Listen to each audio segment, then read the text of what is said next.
রাজ্যসভায় প্রার্থী হিসেবে সীতারাম ইয়েচুরির নামের প্রস্তাব খারিজ করে দিয়েছে সিপিএম পলিট ব্যুরো। সূত্রে খবর, দলের গঠনতন্ত্রের প্রসঙ্গ টেনে সীতারামও বৈঠকে জানিয়ে দিয়েছেন সাংসদ হওয়ার দৌড়ে আর থাকতে চান না তিনি।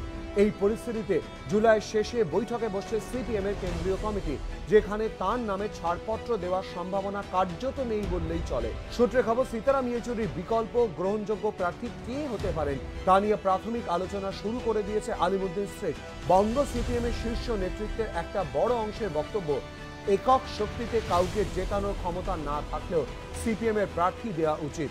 কারণ প্রার্থী না দিলে তৃণমূল যেমন বাড়তি সুবিধা পেতে পারে, তেমনই কংগ্রেস যদি প্রার্থী দিয়ে দেয় তাকে আবার ভোট দেওয়ার বাধ্যবাধকতা থাকবে। গত বিধানসভা ভোটে আসন সমঝোতার পর থেকে তৃণমূল বিরোধিতায় একসঙ্গে লড়লেও এই পরিস্থিতি এড়াতে চাইছে বঙ্গ সিপিএম। কারণ কংগ্রেস প্রার্থীকে সমর্থন দিয়ে নজির তৈরি করতে তারা নারাজ। আলিমুদ্দিনের নেতাদের একাংশের বক্তব্য, বিধানসভা ভোট আর রাজ্যসভার প্রার্থী নির্বাচনের প্রেক্ষিত সম্পূর্ণ আলাদা, তাই দুটির মধ্যে কোনো মিল খুঁজতে চাওয়া অর্থহীন। কিন্তু কে হতে পারেন সীতারামের বিকল্প? উভয় সংকটে পড়ে এখন তারই উত্তর খুঁজতে ব্যস্ত সিপিএম এর বঙ্গ ব্রিগেড।